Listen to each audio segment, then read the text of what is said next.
The White House says Tehran provides weapons and tactical intelligence to the Yemeni group of rebels. The United States accused Iran of being deeply involved against Iran's attacks on commercial ships in the Red Sea. Tehran's support to Yemeni rebel group includes both weapons and tactical intelligence. White House said on Friday that Iran has presented participation of attacks on attacks. We know that Iran is deeply involved in planning operations against commercial ships in the Red Sea. The White House National Security Spokesman Adrienne said.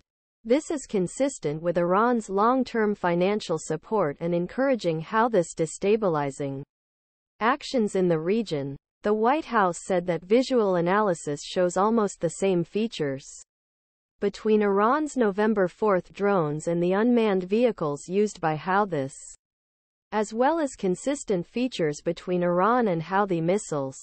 Houthis, who controls most of Yemen, including capital Sanaa, launched dozens of drone and missile attacks for commercial transport the Red Sea in what he described as a support for Palestinians who were confronted by Israel ardment Gaza.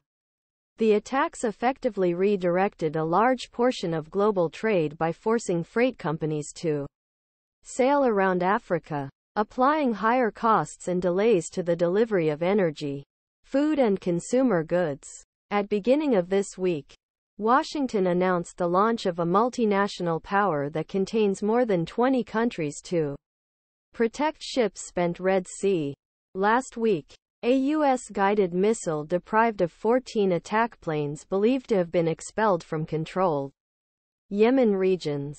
The Houthi leadership warned that if they were attacked, they would return to American armored and American interests. Tehran said he had supported Houthis politically, but refused to send group weapons.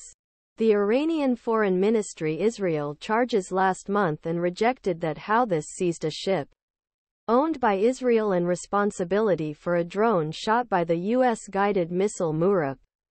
Houthis, who has been a ceasefire of United Nations with the Saudi-backed government since last year, rose to Yemeni government in 2014 and triggered a destructive civil war.